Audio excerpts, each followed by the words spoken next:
सही। तो उसके अलावा आपने गाड़ी में मतलब साउंड सिस्टम वही पीछे जो स्पीकर रखे होते हैं वही उसी तरह रखे? बिल्कुल। मुझे लगता है कि जो मैंने साउंड सिस्टम रखा है उसके अलावा मुझे वूफर की ज़रूरत नहीं थी। इतना वही काफ़ी है। जो ओरिजिनल स्पीकर आगे मैंने आपको बताया था इंपॉर्टेंट है, वो इतने हैं कि वो उसके हिसाब का काम करते हैं। उसके अलावा मुझे ये यहाँ पे थोड़ी सी मतलब एक आर्म रेस्ट भी नज़र आ रही है, ये भी आपने खुद ही लगवाई है, बनवाई है? ये आर्म रेस्ट ये मैंने बनवाई थी, ये लकड़ी की बनी हुई है पूरी। सही। ये लकड़ी की बनी है, वैसे आजकल प्लास्टिक में आती हैं बट मैंने ये लकड़ी की बनी है। उसके बाद कंसोल बॉक्स ये सब कुछ जो है ना ये पुराना किया हुआ है। उस वक्त तक तो मेरा ख्याल है ये यहाँ से लेके यहाँ तक ये कंसोल बॉक्स और ये आर्म रेस्ट मिला के 1000 रुपये में हो गया था।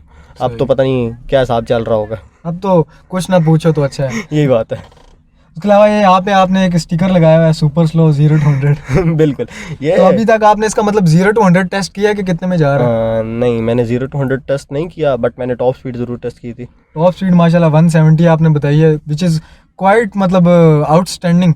बिल्कुल यही बात है बट बात वही है कि है तो मेरा नहीं कि उस हिसाब का मतलब बंदा, मैं किसी को ये प्रेफर करूँगा कि वो 140 तक भी ना जाए, क्योंकि वो मेरान गाड़ी है, थोड़ी हल्की होती है, इसका ज़्यादा डर होता है बैलेंस आउट होने का। मतलब स्पीडिंग तो वैसे भी एक मतलब अच्छी चीज़ नहीं करनी चाहिए, लेकिन जो आपको पता है जब गाड़ी पाँव के नीचे कोई चीज़ आ जाए ना तो रहा नहीं जाता बंदे। बिल्कुल, ये आपने सुना होगा ना, स्पीड थ्रिल्स बट किल्स।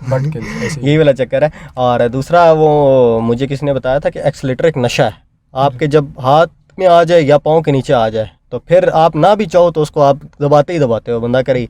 और दूसरी मैंने एक और चीज़ नोट की, जब मैंने ना एग्जॉस्ट लगाया हुआ था, वैसे मैं इतना आरपीएम नहीं देता, जब एग्जॉस्ट लगाया हुआ था तो मैं तो मार के आरपीएम आधा फ्यूल तो वहीं पे ख़त्म कर देता था, आरपीएम मार के। नहीं, मेरा ख्याल है आपने फ्यूल कंजप्शन का सोच के मतलब एग्जॉस्ट वगैरह भी उतार दिए।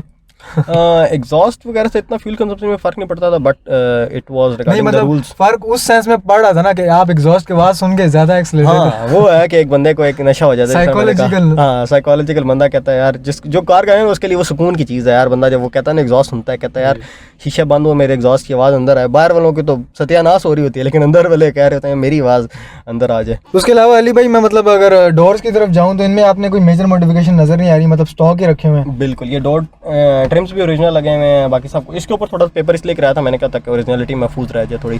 बाकी छत देखेंगे, छत भी बिल्कुल ओरिजिनल है, और साइड्स देखेंगे बिल्कुल साइड सारी ओरिजिनल है। ये वाला चीज़ बल्कि यहाँ पे था, ये वाली चीज़ देखें, इस पर अभी तक ये स्टिकर नहीं उतरा जो मेरान में ओरिजिनल आता है लेफ्ट वाला। मेरान जब शुरू में आई तो उसका तो ये लेफ्ट वाला मिरर, साइड मिरर नहीं आता था, लेना पड़ता था आपने आफ्टर मार्केट लेना पड़ता था। एग्जैक्टली, बिल्कुल ऐसी बातें हैं। और अब तो वही बात है, पहले यही शीशे 200-250 के मिल जाते थे, अब ये 1000 रुपये के मिलते हैं। वो वाला हिसाब चल रहा है। वो मतलब वक्त चेंज होता रहता है, लेकिन जो कार गाइज हैं और उनका शौक है वो रिमेन्स कांस्टेंट। बिल्कुल वो कांस्टेंट रहता है। लेकिन आजकल तो आपको पता है जैसे मेरान डिसकंटिन्यू हो गया है, तो जब चीज़ डिसकंटिन्यू हो जाए उसके पार्ट्स को तो वैसे ही आग लग जाती है। मतलब आप मानते हैं, मैं एक चीज़ पता करने गया वो मेरान की, अब मुझे एग्जैक्टली याद नहीं वो क्या चीज़ थी, तो इट वाज वर्थ 8500 8500 8500 की बंदा मुझे बोल रहा था। मैंने उससे पूछा यार ये सिविक की कितने की है, उसने कहा 9500 की है। मैंने कहा यार सिविक की 9500 की है, मेरान की 8500 की है, तो फ़र्क क्या? कहते हैं मेरान डिसकंटिन्यू हो गया, मेरान चली जोगी, अब तो पार्ट्स महंगे होंगे। मतलब पार्ट्स हों भी तो लोगों ने खुद आग लगानी है अंदर के, यार चीज़ अब ख़त्म हो गई है तो उसकी वजह से तो हम करेंगे महंगाई। मतलब बात वही है कि जितनी महंगाई है इतनी चीज़ें महंगी नहीं जितनी हमने खुद बनाई हुई हैं। वो मतलब मसनूई महंगाई कर देते हैं। और वैसे भी मेरान तो हमारे मतलब कौमी कार में शामिल होती है, इसको तो उन्होंने सस्ता करना चाहिए। बिल्कुल कौमी कार में शामिल होता है। लेकिन एक मेरा एक गिला है किससे, पाक व्हील्स वालों से। वो जब भी मैंने उनको देखा है, जब भी मैंने उनको कार शो पे कार रजिस्टर कराई है, ऑल्दो कि वो 1 2.5 3 4 5 लाख की उसको कर लेंगे रजिस्टर के E70 को, क्यों? क्योंकि वो पुरानी है इसलिए। लेकिन ये नहीं देखेंगे जो हमने 2.5 लाख की मॉडिफिकेशन की हुई है 6 लाख की गाड़ी लेके, उसको नहीं देखेंगे। मतलब कि उनके हिसाब से शायद मेरान will be considered as a low category और समथिंग। मेरान को मतलब पाक व्हील्स वाले एंटर नहीं होने देते अंदर। रजिस्टर कराओ तो कभी रजिस्ट्रेशन मेरी तो एक्सेप्ट नहीं हुई।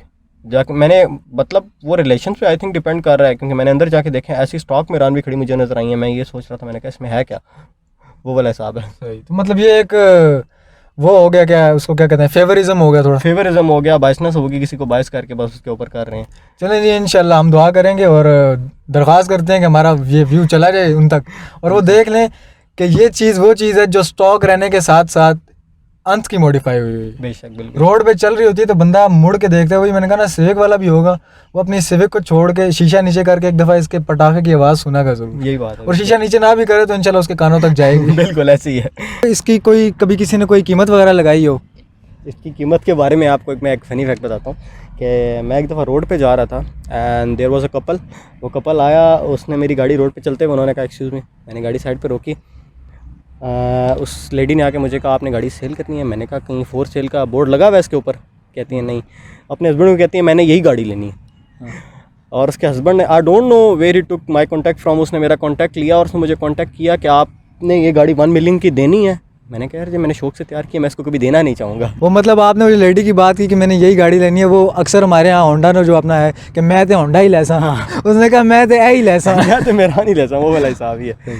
तो बहुत शुक्रिया अली भाई, आपने मतलब हमें अपना कीमती टाइम दिया और हमने अपनी गाड़ी में बिठाया, गाड़ी में आपने रिव्यू बनाने दिया। Thank you. इंशाल्लाह नेक्स्ट भी आपका हम उम्मीद करते हैं कि पाक व्हील्स हमारा ये रिव्यू देखेगा और अली भाई की गाड़ी को नेक्स्ट टाइम एंट्री मिलेगी, क्योंकि अगर इसको एंट्री नहीं मिली तो ये वन एंड ओनली F8B है पाकिस्तान की जो ट्यून्ड है, तो ये तो नाइंसाफ़ी वाली बात हो जाएगी। तो ये था आज का हमारा रिव्यू द बॉस का, और इंशाल्लाह मिलते हैं आपसे किसी नेक्स्ट वीडियो में। तब तक के लिए अल्लाह हाफ़िज़, ख्याल रखिएगा अपना।